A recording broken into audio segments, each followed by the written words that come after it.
Le SNEP-FSU pose la réunion de tout ou partie des instances réglementaires comme préalable nécessaire avant toute réouverture des établissements.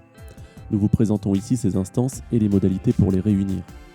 Premièrement, la CHS, Commission Hygiène et Sécurité. Le CA, le Conseil des délégués d'élèves, le représentant de la collectivité, le chef d'établissement ou au moins le tiers des membres de la CHS peuvent demander une séance extraordinaire sur un ordre du jour déterminé. Elle n'est pas décisionnaire, mais peut émettre des avis et faire des propositions sur la sécurité et l'hygiène. Les collègues volontaires pour y participer ont une responsabilité d'alerte et de signalement.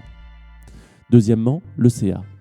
Les élus au CA peuvent demander la convocation d'un CA extraordinaire, même si le chef d'établissement n'est pas d'accord, en s'appuyant sur la demande de la moitié au moins des membres du CA. La demande comportera la précision des délais compatibles avec les règles du décret, 10 jours ou 1 jour en cas d'urgence. Un double sera envoyé au recteur et à la DSDEN.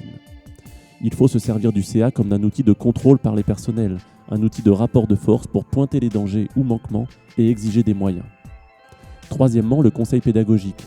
Le conseil pédagogique doit permettre, dans le cadre de cette reprise, de confronter toute contrainte liée au protocole sanitaire au sein des différentes disciplines. Enfin, exiger un ordre de mission du chef d'établissement.